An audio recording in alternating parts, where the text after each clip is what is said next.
Pirated SPG. Striktong patnubay at gabay ng magulang ang kailangan. Maaaring may masiselang tema, lengguwahe, karahasan, sexual, horror o droga na hindi angkop sa mga bata.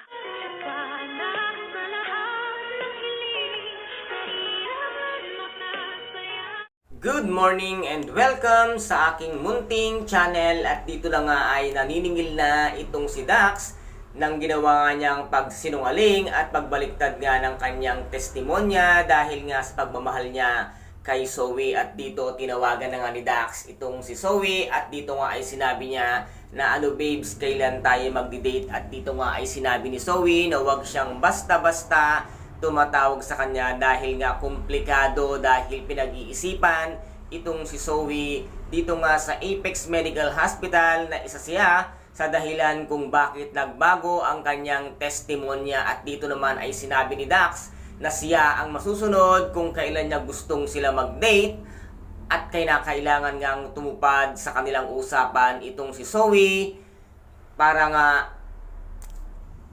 sa pagmamahal nitong si Dax sa kanya. At dito ano kaya ang gagawin ngayon ni Zoe dahil naipit na siya ng tuluyan dito nga kay Dax. At kung hindi nga susunod dito ngayon si Zoe kay Dax ay baka bigla uling bumaliktad at sabihin ni Dax ang katotohanan na siya ang dahilan kung bakit siya nagbago ng kanyang testimonya. Kaya ngayon ay hawak na sa liig ni Dax itong ngang si Zoe. At dito nga sa pag-aapura ay nasabi nga nitong ni Dax na masakit daw ang kanyang panga dahil nasapak nga siya ng anak ni Dr. Carlos Benitez na walang iba kung hindi si Harry. Kaya biglang nataranta itong ni Zoe at agad-agad ngang sumugod sa presinto para nga piyansahan itong si Harry. At dito naman ay nagtanong si Harry kung bakit niya tinulungan at kung bakit siya pinyansahan. At dito nga ay muntik ng madulas itong si Zoe dahil nga sabi niya nangako siya kaya tinutupad lamang niya, ngunit binago niya ang kanyang sinabi na dahil nga bilang isang kaibigan at nangako siya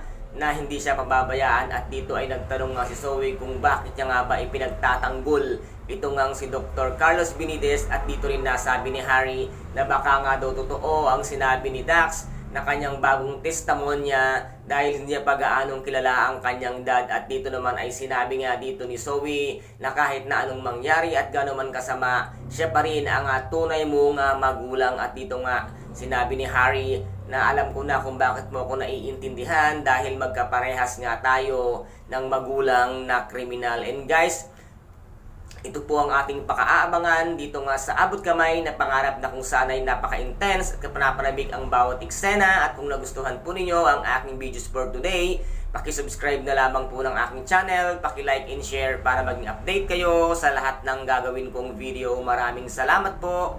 Ingat, God bless and bye-bye!